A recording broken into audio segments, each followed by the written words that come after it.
अभी फोटो खिंचवाए। उत्तर प्रदेश सरकार में कैबिनेट मंत्री दारा सिंह चौहान महाराजगंज जनपद पहुंचे। हमारे साथ बातचीत करने के लिए मंत्री जी मौजूद है। मंत्री जी, आगामी लोकसभा चुनाव के लिए बीजेपी उत्तर प्रदेश में 80 सीटें लाने का दावा कर रही है।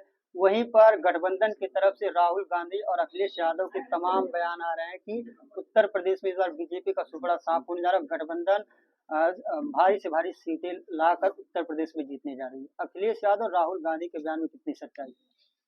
एक भी सीट बता दीजिए, अगर आपको लगता हो किसी को एक भी उनका एनडीए गठबंधन कोई सीट जीतने जा रहा हो। ये 80 की 80 सीटें फिर जो है भारतीय जनता पार्टी के झोले में जा रही है। जिस तरीके से आदरणीय नरेंद्र मोदी जी के नेतृत्व में चलने वाली सरकार ने इस देश के गरीबों के लिए, इस देश के मजलूमों के लिए, क्योंकि हमारी सरकार ने किसी जात की बुनियाद पर नहीं, किसी धर्म और मजहब की बुनियाद पर नहीं, बल्कि बेबस लाचार वो लोग जो 70 साल तक इन योजनाओं से वंचित थे, उन सारी योजनाएं जो केंद्र की चल रही है, प्रदेश की चल रही है, उस गरीब के दरवाजे तक पहुंच रही है। इसलिए सारे लोग, चाहे अमीर हो, गरीब हो, अगड़ा हो, पिछड़ा हो, दलित हो, यहाँ तक कि अल्पसंख्यक भी इस बार ऐतिहासिक मतदान भारतीय जनता पार्टी के पक्ष में करने का मन बना लिया है। सर, नागरिक संशोधन अधिनियम पेश कर दिया गया। 49 पेज का ये पूरा का पूरा कानून है। अमित शाह ने इसको पेश किया है, लेकिन वहीं पे अरविंद केजरीवाल प्रेस कॉन्फ्रेंस कर रहे हैं कि Bharatiya Janata party vote bank की राजनीति के लिए यह कानून लाई है। वहीं पे अखिलेश यादव भी 2019 से ही लगातार इस कानून का विरोध कर रहे हैं।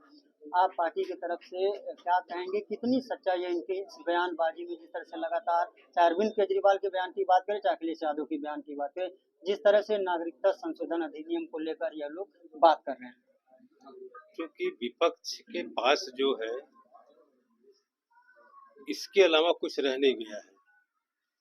जिस तरीके से विपक्ष के लोग बुरी तरीके से फंसे हुए हैं तमाम भ्रष्टाचार में, उसमें जिस नेता का नाम ले रहे हैं अरविंद केजरीवाल का, वो सारे समेत, ये तो आदरणीय मोदी जी, गृह मंत्री जी के,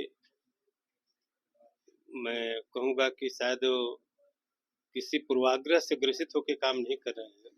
नहीं तो जरा सा निगाह अगर टेढ़ी होती, ये लोग जेल के सलाखों में होते। लेकिन यह लोग केवल इस कानून से लोगों का ध्यान भटकाने के लिए, हटाने के लिए इस तरीके की जो है अफवाहें फैला रहे, इस तरीके की बातें कर रहे हैं, क्योंकि इनके पास कोई भी अब बेसलेस हो गए हैं, कोई बेस आधारहीन हो गए हैं, इनके कोई आधार नहीं। आज मैं तो जब से देख रहा हूँ, आज उत्तर प्रदेश में जिस तरीके से योगी जी की सरकार में लाइन ऑर्डर को भी आप देख लीजिए कि जो पूरे प्रदेश में कोई दंगा फसाद तक नहीं हुआ, और इससे भी लोग परेशान हैं और ये लोग साजिश कर रहे हैं। लेकिन मैं तो उत्तर प्रदेश की जनता को मैं बधाई देना चाहता हूँ कि पूरे भाईचारगी की बुनियाद पर आगे बढ़ रहे हैं। और जिस तरीके से मोदी योगी जी के नेतृत्व में आज ये डबल इंजन की सरकार चल रही है, सारी योजनाएं गरीब तक पहुंच रही है, किसी बिना भेदभाव के। इस आधार पे सारे लोग, और खास करके पूरा का पूरा पिछड़ा, दलित, तगड़ा, हर समाज के लोग बीजेपी के पक्ष में खड़े हो गए। एनडीए की सरकार बनाने के लिए पूरी तरीके से संकल्पित है।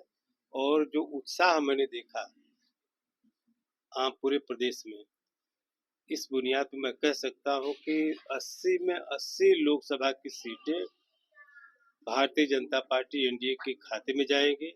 और भारतीय जनता पार्टी ने, जो एनडीए ने संकल्प लिया है 400 के पार के, 400 का लक्ष्य लिया है, वो 400 के पार जाकर के ऐतिहासिक बहुमत से आदरणीय मोदी जी फिर इस देश के प्रधानमंत्री तीसरी बार बनने जा रहे हैं। तो हमारे साथ बातचीत करने के लिए उत्तर प्रदेश की योगी सरकार में कैबिनेट मंत्री और जिला कारागार, उत्तर प्रदेश कारागार मंत्री दारा सिंह चौहान जी थे, जिनका साफ कहना है कि इस बार 2024 के लोकसभा चुनाव में उत्तर प्रदेश से 80 की 80 सीटें भारतीय जनता पार्टी अपने खाते में लाने जा रही है।